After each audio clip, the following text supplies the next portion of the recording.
ঘুষ যেন অনেক সরকারি সেবার সঙ্গে জড়িয়ে পড়া এক নীরব অভিশাপ। আর এবার সেই অভিযোগের কেন্দ্রবিন্দুতে চাঁপাইনবাবগঞ্জের ভোলাহাট উপজেলার জামবাড়িয়া ইউনিয়ন ভূমি অফিস।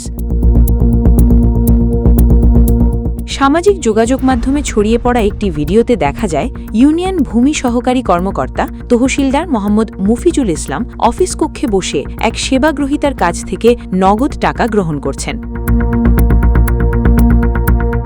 পরে সেই টাকা গুনে নিজের পকেটে রাখতেও দেখা যায় তাকে। যদিও ভিডিওটির সত্যতা এখনও স্বাধীনভাবে যাচাই করা সম্ভব হয়নি।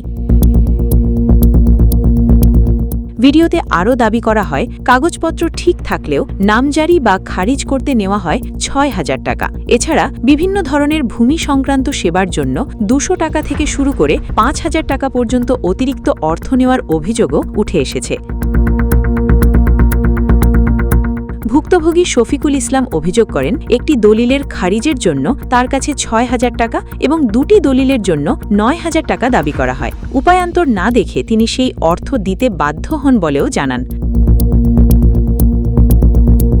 একই ধরনের অভিযোগ করেছেন নাম প্রকাশে অনিচ্ছুক আরও কয়েকজন সেবাগ্রহীতা। তাদের দাবি নির্ধারিত ফি এর বাইরে টাকা না দিলে অনেক সময় ফাইল আটকে রাখা হয়।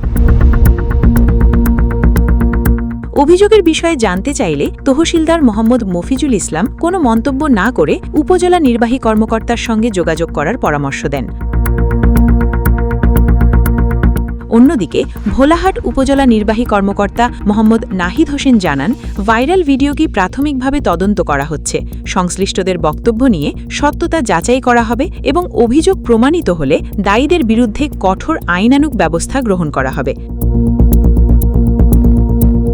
এখন প্রশ্ন একটাই, এই তদন্ত কি কেবল আলোচনাতেই সীমাবদ্ধ থাকবে নাকি সত্যি দুর্নীতির বিরুদ্ধে কার্যকর ব্যবস্থা নেওয়া হবে? তদন্ত শেষ হলেই মিলবে সেই উত্তর।